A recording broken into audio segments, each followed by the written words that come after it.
Bonjour et bienvenue sur les Mips Vagabonds. Aujourd'hui on va s'intéresser au lore de Valorant.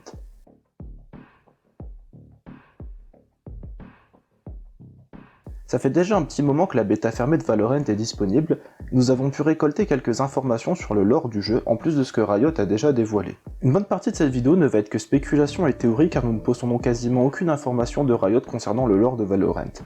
Mais avant de théoriser, petit rappel de ce qui a déjà été dit sur le lore. Valorant prend place sur Terre plusieurs années dans le futur. Un événement connu sous le nom de First Light a affecté la totalité du globe, amenant de gros changements sur le quotidien, la technologie et sur la façon dont les gouvernements opèrent. Certaines personnes ont reçu des aptitudes surnaturelles suite à cet événement. Ces personnes sont surnommées Radiants, qu'on va traduire par radieux.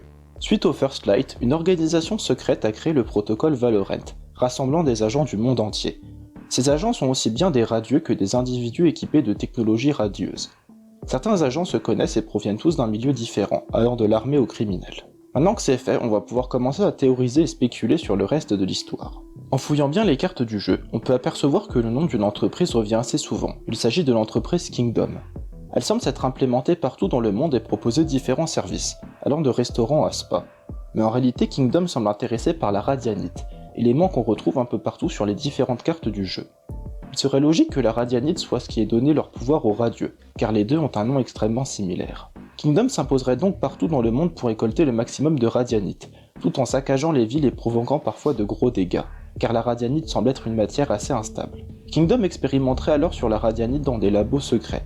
Il semblerait même que certains employés chargés de construire les bâtiments de Kingdom soient armés, ce qui est très étrange. On peut apercevoir des affiches anti-Kingdom montrant des gens mécontents de ce que l'entreprise fait à leur terre, dénonçant les mensonges et les façons de faire de Kingdom. À présent, on va jeter un coup d'œil aux agents et essayer de voir ce qu'on peut trouver comme information.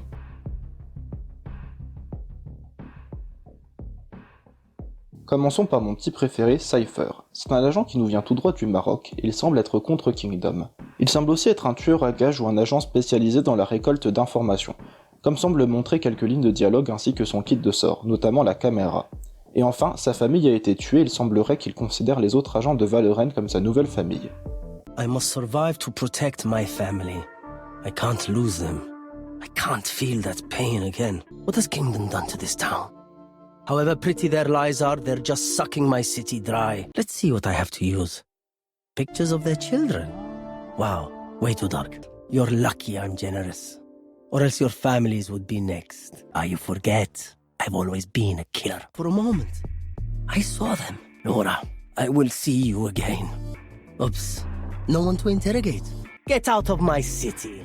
Agent d'origine suédoise, Breach semble avoir un passé de criminel et être motivé principalement par l'argent. Together again and we're not even breaking the law. Who'd have guessed? The faster we do this, the faster I get paid. Guns in my face? Just another Tuesday. I'm here to make money, not spend it. Reis, qui nous vient du Brésil, pourrait potentiellement être contre Kingdom et leurs actions. This poor place.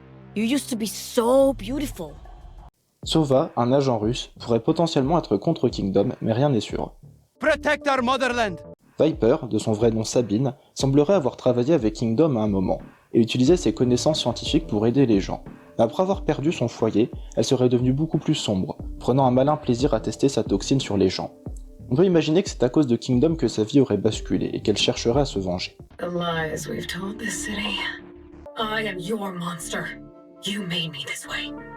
Never forget that. Let's take from them what they took from me. Everything. You wanted a villain? I gave you a villain. I will not lose my home again. Just think, Sabine. You used to heal with your skill. Funny. Phoenix est un agent britannique et à en croire ses pouvoirs, il serait un radieux. Brimstone, d'origine américaine, semble être un vétéran, mais à part ça, pas grand chose d'autre à dire sur lui.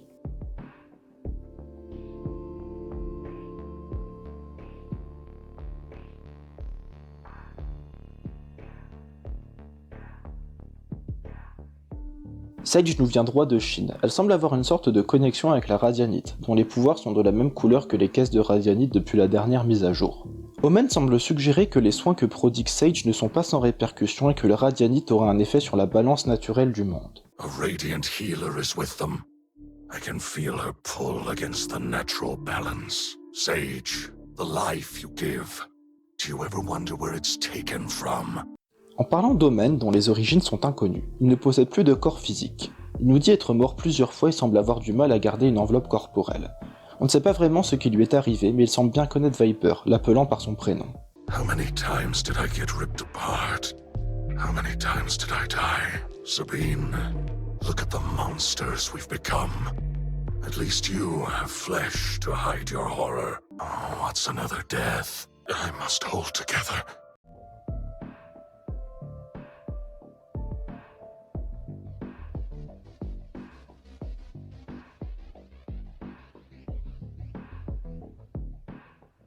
Il semblerait que beaucoup de monde pense que Jet, une agent sud-coréenne, soit la cause de ce qui est arrivé à Venise. I hate that people think Venice is my fault.